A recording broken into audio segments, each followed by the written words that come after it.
بسم اللہ الرحمن الرحیم۔ زہر والی بکری کے گوشت نے آپ صلی اللہ علیہ وسلم کو مطلع کیا۔ حضرت جابر رضی اللہ عنہ بیان کرتے ہیں کہ خیبر کی ایک یہودی عورت نے ایک بھونی ہوئی بکری زہر ملا کر آپ صلی اللہ علیہ وسلم کے سامنے بطور ہدیہ پیش کی۔ آپ صلی اللہ علیہ وسلم نے اس میں سے کچھ کھایا اور آپ صلی اللہ علیہ وسلم کے بعد صحابہ رضی اللہ عنہ نے بھی کھا لیا۔ آپ صلی اللہ علیہ وسلم فرمایا، کھانے سے ہاتھ اٹھا لو، اور اس یہودی عورت کے بلانے کے لیے آدمی بھیجا اور اس سے پوچھا، تو نے اس بکری میں زہر ملایا ہے؟ اس نے کہا، آپ کو کس نے کہا ہے؟ آپ صلی اللہ علیہ وسلم نے دست کے اس ٹکڑے کی طرف اشارہ کر کے فرمایا جو آپ صلی اللہ علیہ وسلم کے ہاتھ میں تھا۔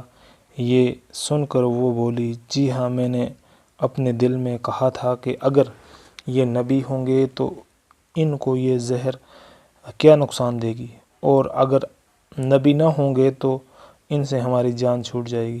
آپ صلی اللہ علیہ وسلم نے اس یہودی عورت کو معاف فرما دیا اور اس کو کوئی سزا نہ دی، اور آپ صلی اللہ علیہ وسلم کے جن صحابہ رضی اللہ عنہ نے وہ گوشت کھا لیا تھا ان کا انتقال ہو گیا، اور حضرت صلی اللہ علیہ وسلم بھی اس زہر آلودہ بکری کے اثر سے ہمیشہ اپنے شانوں کے درمیان سینگنیاں لگوایا کرتے تھے۔